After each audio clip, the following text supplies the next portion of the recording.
What's up, guys? Nsima here. So you may have come here from Instagram. Now, this is a new YouTube channel, so it only allows us to post up to 15-minute videos, and this was a 40-minute conversation. So we broke it into three different parts. We're in weird times right now. At the time of the posting of this video, the coronavirus quarantine was going on, and there has been an uptick in porn searches, on the internet. And both myself and Brian Belaya, who's the other host on this podcast, we've had the battles with porn in the past, and we've both been able to become free of it. But I think it's something that, and we both believe that it's something that is a very beneficial conversation for us to have as friends, and for men as a community to have, because we both know how damaging it can be.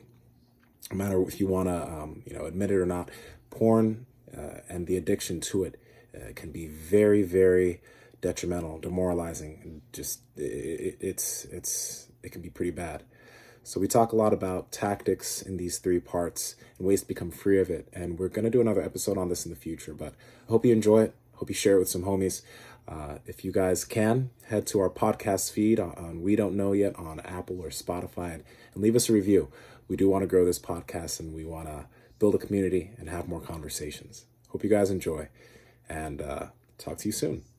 What's up, beautiful people? This is Nsima and we're back. It's been too long. It's been way too long. This is We Don't Know Yet, a podcast where you learn something new every single day you listen. And we listen, and we're learning stuff.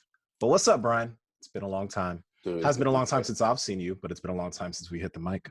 I know, right? Dude, I feel like, like when you haven't seen someone or haven't seen your dog. Let's say like you go away for a long time. Pause. Excuse me. What? What do you mean you haven't seen? You comparing me to a dog? Like a dog, like, like you leave for a while and then like your puppy, and then your puppy's like grown up and you're like, oh, I miss my puppy, and the puppy's there. Like, am I your puppy now? That rekindling. Yes. You're like my dog is a man's best friend, so that we're coming back. Wow. So you're an animal is what I'm saying. You're a filthy animal. I am a filthy animal. No, but that's very true. I'm glad to see you, brother. And we have some good stuff to talk about, good and bad, I guess, depends on how you look at it. Oh man, yeah, these are weird times. So we don't know when this is going to post. We're going to try and post this soon, but right. For any of you guys that are listening, we're in the midst of the coronavirus quarantine. Yeah, it's tough for a lot of people. A lot of freaking people are having varying degrees of just hurt right now. So we're definitely keeping everybody in thoughts and prayers. Yeah, it's crazy. Like, I think I've been fortunate enough to like be working from home for the past few years now. I haven't had to like, go to an office to work or anything, which has been great. So I'm kind of used to this life of having to stay home and work. But it's abnormal if you wake up and you go to a 9 to 5 or an 8 to 4 or something, and your routine has literally been overhauled. Whether you're working from home now or you potentially don't have a job, it's weird. Like, it's weird to be totally out of a routine and not know what's going to happen next. That's true. And I think the worst part for people is just being in the house. Like, I feel like folks are okay with, all right, I got to work from home, but you can still go to Starbucks. You can still see the homies. But to be in the house 23 hours out the day, or, just go outside just for walks, and, your whole routine just condensed into your four walls at home, I think that's what's just driving people mad. So we're just hoping for just different ways to just stay active. Obviously stay connected to folks. If you guys got your families, you're blessed. Like, people don't think about that, like how blessed you are to just have your family at the house. Like, that's big. You heard that song, Bored in the House, Bored in the House, Bored? That's been going crazy on social media these days. Nah, you can tell me about it though. Nah, that's literally how the song goes. I'm bored in the house, bored in the house, bored, because I'm bored in the house, bored in the house, bored. And this song came out last year, before this quarantine. Oh, really? Thing. Oh, I thought it's like an actual song. Like, Spotify. It's an actual song. Oh, shit. Yeah. That's crazy. Yeah, it's like, I forgot who it's by. I think it's Tyga or something. Sierra's been singing it, and it's just like, it's a song that everyone's like, it's perfect because everyone's in the house and they're bored. Honestly, though, I mean, I only have 40 minutes, so I want to get to what we came here to talk about. But the concept of boredom, though, dude, is like, I think that's just a total and utter lie, because I mean, like I always got something to do. Like, and I'm not even talking about work. There's always something to That's true. do. That's Like true. I've been taking up the guitar again. I've been practicing the guitar Oh, every there you day. go.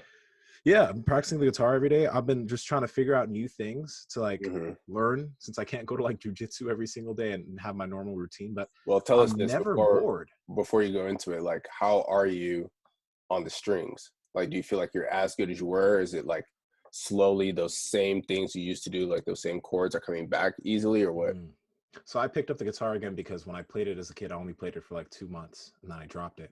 It's not Oh, like the shoot. piano where I played that for Yeah. years, or the Right, clarinet or the right, right. sax where I played that for years. And I started guitar just because like it's something I haven't done before, so it's going to be totally new. So I like, especially after since I started jujitsu, never grappling before, I like the concept of doing something you've never done before. And for some reason now it's something that I feel like is more enjoyable than picking up the piano again. Like the Mm, piano is cool, but I feel like the guitar is more of a mobile instrument. It's more of like something I can take around with me. It's just like an easier thing to just pull out and play than having to pull out a full on keyboard yeah. and do that, you So, know? come on, guys. Let me show you guys what I got. What I've been working on. Yeah. That's true. That does make sense. Yeah. But it's nice and it's stimulating. And that's the thing. I feel like right now, no matter your situation, because I know a lot of people have it worse than others. So I'm not saying that a lot of people don't have it hard, but you got to be able to find something to do. You got to be able to find something to stimulate yourself. Right. Healthy ways to stimulate yourself. Because I see where you're going with this. What are some ways that people are maybe negatively stimulating themselves? Because let me just preface with this. Um, we have to go back and maybe we'll put in the show notes. There was an article that came out that said that X number of people, or an increase in this many people, are using alcohol, weed, and pornography much more now than, I don't know what that's about, but that's actually very gross. That's Um, disgusting. but like pre-COVID-19 to now, there's been a sharp increase in the use of these three different mediums. So I don't know, like, I mean, there isn't much else for people to do. Like you said, like there's a lot to do, but there's not a lot to do. So people are just like, oh, I got 15 minutes or I got an hour. Like, dude, that's gross, man. Going through, like, the veins in your neck are popping out. That's very disgusting, man. Someone's gonna someone's gonna take us off the air, bro. But like, all right, what do you think about that? When I'm saying there's thousands, millions more people watching porn, where does your mind go? Bruh, like, no, we talked about this. So, like, everybody, Brian and I, we've known each other since we were like 6 years old. You Um, know? and, I got into porn when I was like 13. Okay. My mom was a single parent. She had the computer home so I could get some work done. One day I used LimeWire and I get myself to a nice little scene with some Latina chick and I was hooked. LimeWire and Napster, shout out to them. Yo, and I was hooked. And obviously, as a kid, you don't know what the hell's going on, and I didn't even realize what was happening. Like, I think millennials, especially, I'll say this: like individuals who are watching porn and they got into it in their adulthood, it doesn't affect them the way it affects guys like yourself and myself.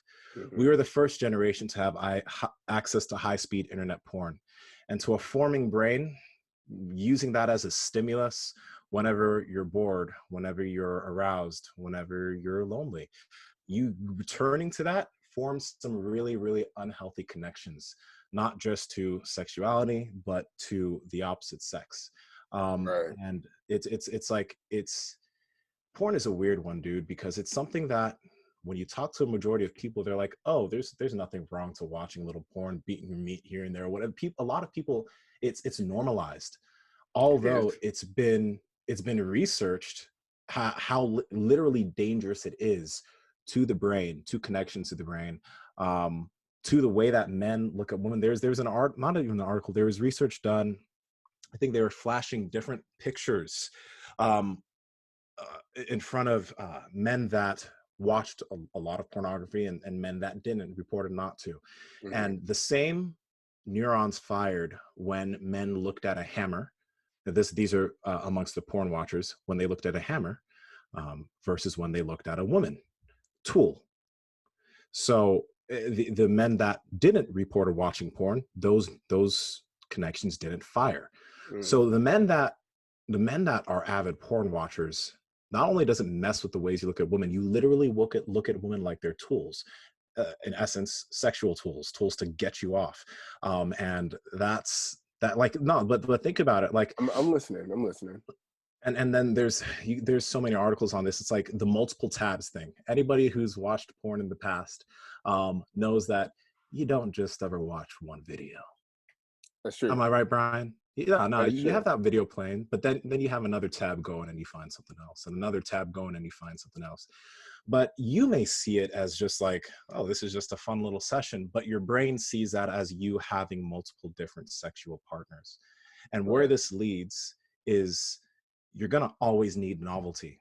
So if you're someone who has the goals of being monogamous and having one woman that you're with, there's no way in hell, if you're addicted to porn, that you're probably going to have a fruitful relationship, because in the back of your head, you're always going to want something novel. For a while, you may That's turn to true. porn for that novelty, but sooner or later, you'll get tired of your partner. You'll either get divorced or you'll just find yourself something new. And that's a problem in and of itself. It's a slippery slope.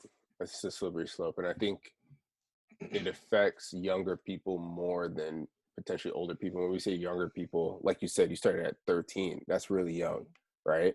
Up Yeah. until, I don't know, I'd say even up to 18. I would give that like a general like kind of time frame in which, like, still young people, it rewires the way you look at the opposite gender, or rewires the way you look at yourself, and how you like construe your own sexuality. Like, even for me, started watching porn at 17, right when I got to college. I was a late bloomer in that respect.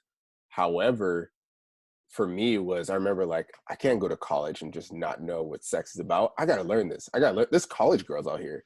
So I Yeah. was here using this as kind of a lever to understanding this whole new world that I was walking into, because of the fear, doubt, whatever that comes with sexual experiences in that space. And starting there, I was hooked, right? Started off very like, oh, I'm just here to learn. And then after that, hooked, right? For many years. So, like, you're right. Like, porn in and of itself, seems very trivial, seems very mundane, but like, it's very self-isolative, right? You focus on yourself. You begin to withdraw into yourself for your own. Like, you're like, I can satisfy myself, so why do I need anyone else? So you look at relationships that way. Changes the way you look at vulnerability, intimacy. It's harming. It's very harming. So, like, I don't know how helpful it is for people, like, in this space. Like, you're stuck at home, maybe you're with your family, maybe you're feeling like super, super pressured and stressed, and turning to these vices. Do you think that there's going to be like long-term effects of this? Like, when we get out of this shelter in place restriction, do you feel like people are going to be still as withdrawn, or are they going to go back to engaging with their peers, engaging with whatever? I don't know. What do you think about that?